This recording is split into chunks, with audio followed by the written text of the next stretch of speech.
Iowa's defense forcing a late turnover in the win over Rutgers, leading to that game-winning touchdown by Akram Wadley as the Hawkeyes grind out a hard-fought win on the road against the Scarlet Knights. In advance of this week's return to Kinnick Stadium in a game against Northwestern, we say hello to Iowa head coach Kirk Ferentz, who joins us live from Iowa City.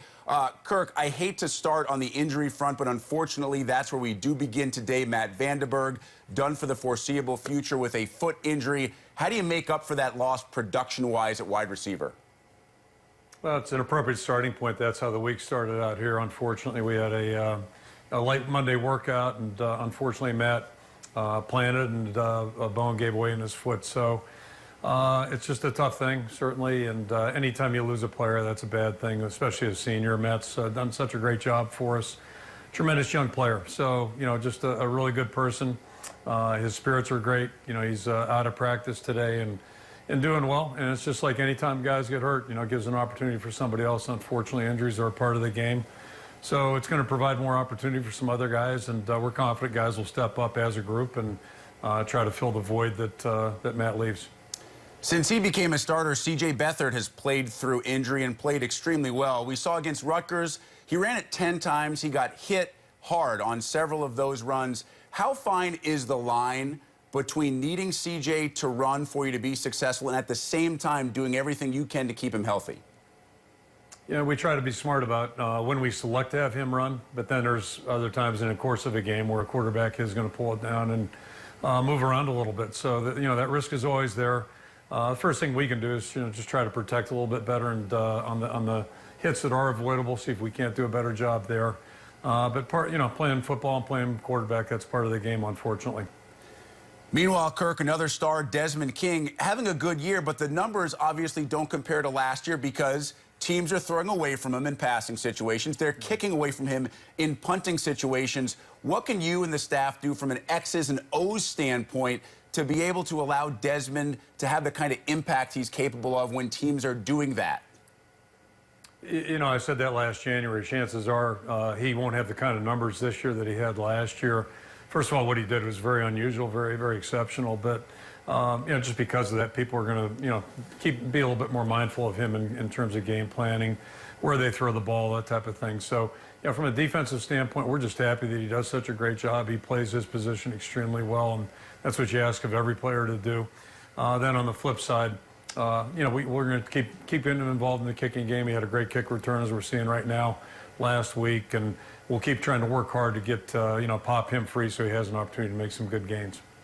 Kirk, take me inside the locker room, if you will. How much conversation has there been regarding the fact that almost all of your goals, including a return trip to the Big Ten championship game, remain intact despite that one non-conference loss?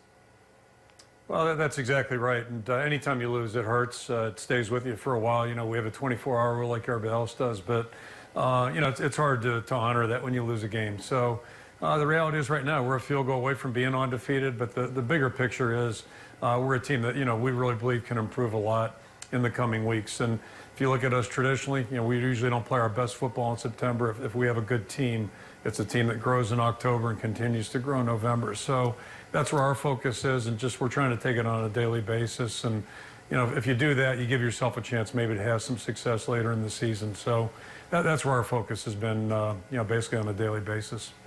And now the focus turns to Northwestern as the Wildcats arrive at Kinnick Stadium this Saturday. They're off to a slow start. You handled them quite easily a year ago at Ryan Field. Despite those trends, what makes this year's Wildcat team dangerous?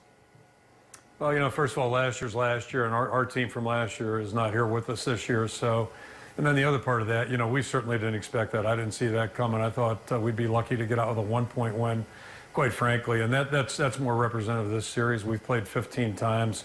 It's basically split right down the middle. And it doesn't seem to matter if we're playing in Chicago or here.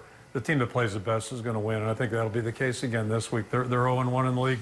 We're 1-0. There's not a big gap there. They've got a tremendous coaching staff. Those guys have been in place. They know what they're doing, and they really coach their guys well. And they got good players. They got a lot of good players back from that 10-win team last year. So, you know, they're like us. They're trying to improve and trying to get better. And my guess is we're going to see a really good Northwestern team on Saturday. The challenge for us is to be ready to match that.